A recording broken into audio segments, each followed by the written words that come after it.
I'm a bad DJ. This is why I walk and talk this way. Right. At the very beginning of this, I pointed out that one of the overlying goals was that both parties were wrong. So I went through a bit of a political history as to the political parties and how people get locked into electing just one party. Well, from a logic and statistical standpoint, think about this. If you're a Republican, they are unwavering that Democrats are 100% wrong in everything. The two parties are polar opposites on everything. If you asked a Democrat, they would have the exact same stance, but opposite. They would swear to you that the Republicans are 100% wrong in every single respect. Well, neither of those views can be quite correct, can they? You know, nobody can be 100% right from and then somebody else taking the exact opposite spectrum and also be 100% right. It just doesn't work that way. So let's look at it, say, from the current big issues standpoint. Democrats believe in taking everyone's guns away, while the Republicans believe that everyone who can carry a gun should, right? If you stop me and say, hey, that's not quite true, my party isn't that extreme, yeah, no shit. Because that's what the diehard liberal or conservative supporters think the other side wants. And so they advertise that as why you should elect their party. I don't think everyone should own a firearm. So does that make me a Democrat supporter? No, because I don't think that getting rid of guns is a good idea either. In reality, both parties have very similar goals and believe in some regulation, but that's not going to get supporters if you say, hey, we both pretty much believe in the same thing. So you get these two extremes on everything. People react to extremes. They act yelling, and they act, we need action now. Minimum wage? Well, that was my very first video on here, and the ultra-conservatives believe that anything FDR did had to be horrible, and we should get rid of minimum wage. Meanwhile, the liberals want to double minimum wage. Well, I pointed out that both of those ideas were bad, bad, bad. We need a minimum wage, otherwise we wind up with no middle class, and everyone will wind up lower class, exploited, or we'll get a big rise in unions, which is a terrible freaking solution. Unions are bad. So there was no minimum wage in the 1800s, and far and away everyone in this country was poor. And everyone kind of struggled to survive. Conversely, I pointed out that raising minimum wage is not only a bad idea, but it's just completely unnecessary because minimum wage has followed inflation very well, and just same way buying power has. So the extremes of both parties on this issue are both bad and wrong. The answer is to compromise and leave minimum wage alone in this case. What about all this civil unrest? Well, leave it to political parties to find the extremes. The ultra-conservatives love Donald Trump because he says really brash things, and he says them in a way that really makes sense until you really start to think about it. So we should put Muslims in internment camps, or just completely boot them all out of the country, right? We should put up a wall, ban all immigrants entirely. Oh, and then we should just wage a war against ISIS and start a large military campaign while we're at it, too. All this is very alarming, and these are all colossal mistakes that we've made over and over and over again. What really started unraveling this country economically was Vietnam. That's when things really started taking a turn from a national debt standpoint. And now things are starting to snowball again from the Afghanistan and Iraq war. And the solution to all this is to wage more war? No, that's not the solution, and it'll be decades to fix the economy as it is without jumping into any more conflicts. People are reactionary, and Trump is yelling the loudest and throwing out radical solutions which are horrible ideas. They might sound like a really good idea and might have very short-term positive net results, but in the long term, they would ultimately bankrupt this country. Oh, and all this fear-mongering and radicalism is the whole thing I mentioned that Germany went through during the Great Depression when Hitler came in charge. So I don't think any U.S. president we've ever had has been even close to being a fascist, but a lot of these ramblings and hardcore reactions from, say, Donald Trump would probably make him the first, because people will blindly follow him just because he's yelling the loudest. Meanwhile, the Democrats are pushing for equality by making it an issue. Well, in my social tensions video, I talked about how shedding light on non-issues can make them issues. So all this standing behind the Black Lives Matter campaigns and movements and making every single issue out there that happens to involve a Muslim person into a major media issue just to show that you care is just blowing up all these issues out of non-issues. So worker equality, i.e. this whole women not getting paid the same as men in the workforce crap. That might be my next video, because that's another huge issue that politicians and the vast majority of the public are viewing from an entirely wrong angle. It's a non-issue, and shedding light on it is only going to turn it into an issue and increasing worker inequality between men and women. The issue isn't whether women are being paid the same as men at all. That's not actually the problem, but that's what's getting attention.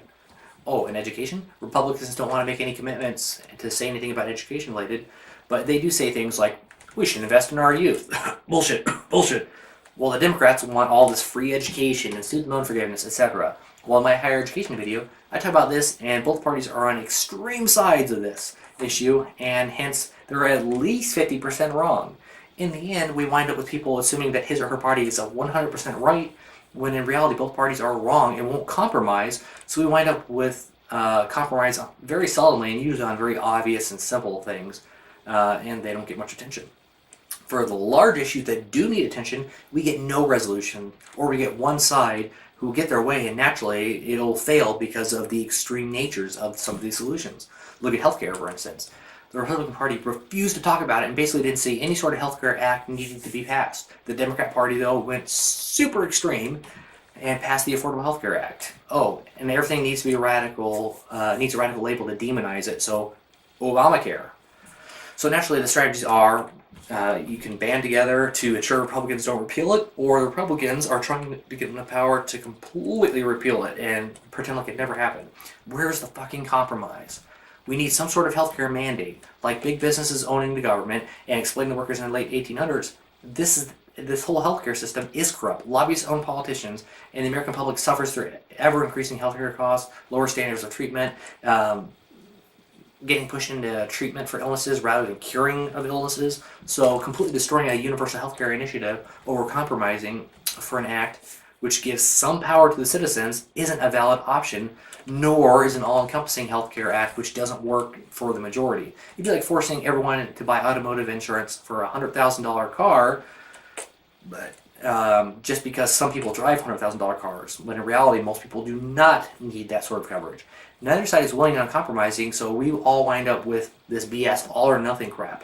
Ask for a Republican and they magically know how to fix healthcare, and step number one is get rid of the Affordable Healthcare, Obamacare I meant, Act, because look at all these skewed numbers. They show how bad it is. So what the political spectrum really looks like, well, is very jaded compared to how it should be. So while I like to sit back and see how righteous people view the political landscape, everyone compares the other president to Hitler, which doesn't quite make a lot of sense, but people equate Hitler with being a horrible person and a dictator. So if the president's a horrible person, that must make them a Hitler incarnate, and a fascist, etc., right? Again, the person at the top is always the scapegoat. So the Iraq War is Bush's war, and the Affordable Health Care Act, Obamacare. What about the economic goals of the 1980s? Why, Reaganomics, of course. Love it or hate it. There are 535 people in Congress and 9 Supreme Court justices, making up 2 out of the 3 branches of government, while there is 1 president making up the executive branch. All these bills and eventual laws that are being sold as solely as something that the president does, it doesn't work that way.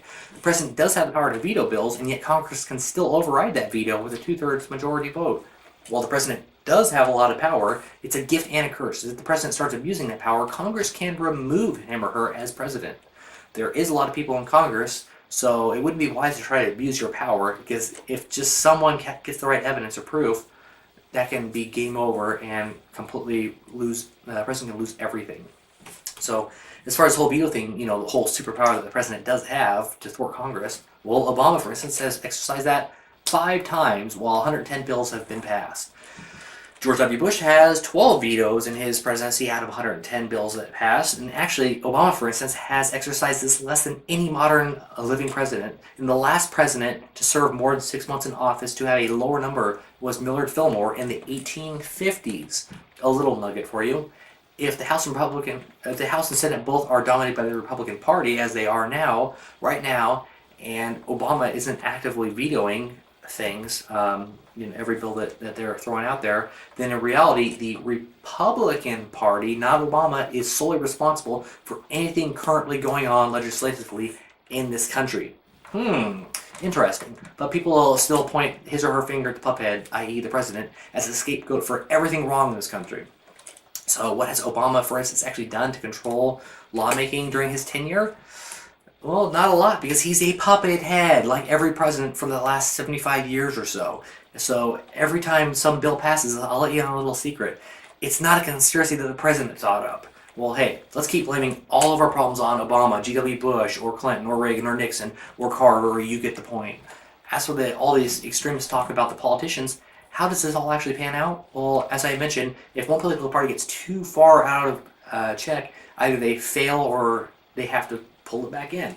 It's only been an extreme events, and so far for the benefit of the country as a whole, when this has happened, it's been a good thing. It happened during the Great Depression with FDR, it happened during the Civil War with Lincoln, and it happened with the rebels and traders in the colonies who fought for our independence against Great Britain in the late 1770s.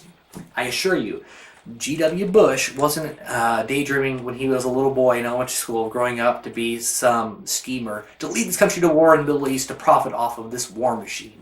Nor did a young Barack Obama sit in his dorm room in college talking about how someday he was going to be president so he could take away all these hardworking blue-collar people's money and give it to lazy welfare queens in the projects. Take a quick breather before this next one, because it's going to move quick. So, looking at this from a conservative point of view, and this is a fairly accurate of a lot of people, a lot of conservatives, how they view the political spectrum. So here is the ideal sitting on the scale. This is a perfect capitalist society where people work hard, they earn a good living, government is small, but not quite to the point of a monarchy where the government it's a very small government, like a king. Pretty much anything past the conservatism on the left, though, is the wrong direction and is a slippery slope to all the bad isms, like socialism, fascism, and communism. Meanwhile, where do we sit from most conservatives' viewpoint on this political spectrum? Well, probably over here, since the socialist or communist or whatever is president is now pulling all the strings, is pulling us dangerously close to the brink of disaster. Because, as I mentioned, the president has all the power to do this, right? Well, people with their blinders on have drastically different views. So how do most liberals view this exact same political landscape? Well, things are moved around slightly, so ideal capitalism is right in the middle between liberalism and conservatism. But ideally, we'd sit closer to the liberal side, as they believe the slippery slope works the other way around, and big businesses, if they get too much power, they can tip the scale right really, really quickly. And all the bad isms are on the right-hand side now. So the closest one past liberalism is socialism, which isn't too bad because most of the more advanced countries in the world kind of lean more that way. The more right you go, the more of an oligarchy you have. You know, the smaller the government, the less the people in charge who can abuse power. With that, how do most liberals view this whole political spectrum and where we are currently sitting? Probably more to the right, where which is exactly what the conservatives view we should be. So how can this be? How can liberals think that we're in this danger zone, but from wearing a conservative's glasses be the ideal spot to be, and the conservatives view us as being on the exact opposite danger zone, but from the liberal standpoint, the ideal spot to be for them? See, this is one of the major reasons for this divide and pitting of the liberals and conservatives against one another. In reality, both scales are wrong, and it's a simple act of trying to put numbers to a complex system, and everything falls down. If I asked how good a particular car was, and you said, oh, it's a 7 out of 10. A 7 out of 10 what? Fuel economy when compared to other cars in its class, reliability, price, safety features, looks, power, comfort. Well, see, that's precisely what people are trying to do with political parties. One person views it from a completely different vantage point than another, and when you quantify it with a simple number, things kind of fall apart. And as you notice, the spectrum is favored one side depending on which political affiliation is looking at it. In reality, the political spectrum is more two-dimensional. If we add another dimension to represent government control, from a totalitarian government on the bottom to an anarchy at the very top, the left-right directions relate more to the economy, where the far right would be the government has no control on the economy, so there's no taxes or anything, versus the far left, meaning total government control on your money and spending. Absolute control. It's a little misleading, though, because if you're on the x-axis, moving from left to right, the difference between the far left and the far right really isn't that extreme, but I'll get to that in a little bit. Let's rearrange these political ideologies a bit with these new axes. So things are not quantified on here because, as I mentioned, it's impossible to try to assign nice round numbers to things like ideologies. And something like fascism, that type of regime, it can have a wide range of how much government actually handles the money. And same with the Democrat and Republican parties. In reality, the left-right axis is probably the smallest in the middle, kind of where we're at now, where we have medium government control. and over our money as well as government power. The government can't have absolute control of people's money, nor can it have zero control when it only has medium control over the country. So the Republican Democrat Party wiggle around this narrow region and in actuality have more movement up and down in the scale in regards to government control, but people misidentify that as liberalism or conservatism. They really go left on the scale. You notice the increase in government control, so you kind of see a more diagonal from the center when you start going towards socialism, communism, and it's polar opposite to anarchy, which kind of goes to the top right. The less government control you have, the less control you have over money, and hence anarchy is the upper right hand of the scale. Where would I say we are in this? I'd say we are probably in the upper right quadrant, just a tad. Remember, all this extremist labeling that political parties do is done to cater to reactionary people. If we look at the taxes compared to the 1950s and 60s, it is very low and government is actually very small. As I pointed out, that less than 1% of the population works in any government capacity. And believe it or not, the scapegoats and all this, such as the IRS, Homeland Security, DOT, etc., are woefully understaffed and ill-equipped to enforce a lot of things, far less than other countries with similar agencies. All in all, government spending is only a blip on the total federal spending and is literally less than 1% of the total government spending. That's another tangent that is a total joke when people complain that there's so much waste in our bloated government.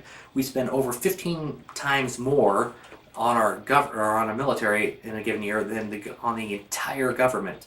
Yet we should be cutting all this government spending. Heaven forbid you mentioned cutting military spending, no? That makes you un-American. So believe it or not, looking at other countries and even looking at where we were even 50 years ago, we are way more right-leaning and way less government regulated than people realize. To look at the historical trends, as a country we march more and more towards an oligarchy in the 1800s, with a very small government, a very unpowerful populace of poor people. And the U.S. world influence really wasn't that much. Conversely, countries following more extreme socialist governments don't have a lot of buying power as they are heavily taxed. The government regulates things severely to the extreme, so the governments don't have a lot of world influence, or the countries don't have a lot of world influence. So extremes either way are bad. And medium-controlled government and conversely medium financial security is ideal. So this allows for a lot of growth. What's in everyone's best interest as far as regulations, laws, and freedoms go, and political parties are only useful if large changes need to be made. In reality, people will believe the political party that is in power is in charge of the country, and hence that's where the idea of the left-right political party becomes so dominant. People will talk, I think when Republicans are in charge, let's say, that the majority of people, since that's who voted in the president, are in charge. So the Republicans are running the country and vice versa. If 50% of voters elect a president, and the other party only made up 40%, then 40% of people must be wrong, and they are the losers. So in the last election, the Democrat nominee was reelected, so the Republicans erroneously believed that half of the country is on welfare, and half the country voted for a Democrat president, so the other half of the country must be Republican, and hence hard workers and not lazy bums. So all the Republican-minded people are working their butts off, while the Democrats are sitting around at home collecting welfare, playing Xbox, and getting high. When the last Bush was in office, the Democrats were mad because they saw half the country working to pay for a president, waging wars all over the place while squeezing out all the hardworking Democrat people's money. So rich Wall Street types, big businesses, and bankers could fatten his or her wallets. Really think about that for a moment. The Democrats believe that they are working hard and being exploited to support rich people and big businesses who contribute nothing to society while they are being penalized by having to work and pay all these taxes. The Republicans believe that they are working hard and being exploited to support poor people who contribute nothing to society while they are being penalized by having to work and being taxed. See, I hope it clicks in your mind that Republicans and Democrats truly believe and want the exact same things, and they really aren't into these extremes that the political parties are advertising. The majority of people isn't a political party that's in office. Yes, a majority of people might elect a certain political party, but really the majority of people having very similar beliefs are who things should be catered to. So the idiots that blindly vote for one of these two political parties, well, that adds up to 90%, not the 40 to 50%. If they voted for one candidate together, think of the power there. If people realize that we are all human beings that have similar wants and goals, we can reach a compromise and we can stop this aimless internal fighting. In reality, less than 10% of Republicans are ultra-wealthy business mogul types finding tax loopholes and exploiting the workforce the same way that far less than 10% of Democrats are lazy and on welfare, etc. So welfare is a broad term, by the way, and it's very easy to misidentify. In reality, for 2015, welfare accounted for around 9 to 10% of total federal spending, while healthcare accounted for 27%. Pensions, i.e. Social Security, is 23%, followed by defense at 21%. And we spend more money on our interests for our debts than all welfare and even our government spending combined. So what is welfare, by the way? Why, welfare is what lazy black people do or collect, while we all have to work real hard to support these lazy bums, right? Well, in reality, 9% of welfare spending, of the 9% welfare spending, the largest category, single category in there is SSI, and that represents $56.9 billion in 2015, which are stipends for low-income people who are older than 65, blind, or disabled. This accounts for a total of 1.3% of the federal budget. So the largest single expense in the welfare category that involves giving money to disabled people is less than 2% of our total expenses. And most people find that category are older than 65. Throw in a couple of other categories like payment where earned income credit exceeds liability for tax, and a similar one for child tax credits bumps things up to an even 2%. So in reality, less than 2% of total federal spending involves stipends for people on disability, i.e. they get paid not to work. Filling the rest of the 9% sees about 1.5% of the total federal budget going towards unemployment, 1.1% going to housing, and then for food stamps and the like, that's around 2.2%, and also with regards to numbers.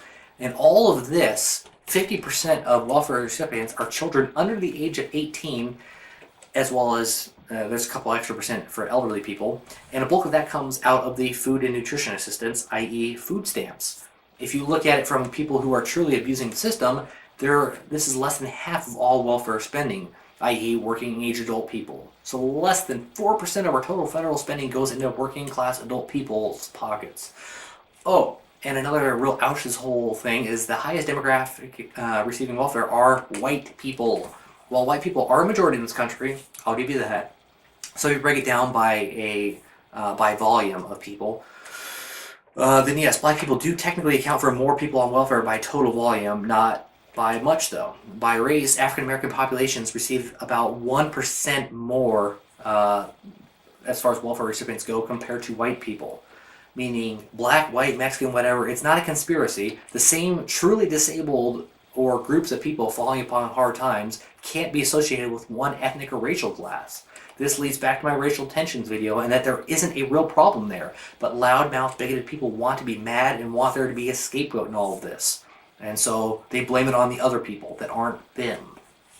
So, in all this witch hunt to find and penalize half the population for being on welfare and abusing the system, it just doesn't plain add up. No, half the working force is not simply sitting at home, not working, and spitting out kids left and right. With only 1.5% of federal spending going to paying unemployment, I wouldn't classify that as an epidemic. In reality, less than 10% of the population is completely reliant on government assistance, while most of those people aren't doing it to scam the system.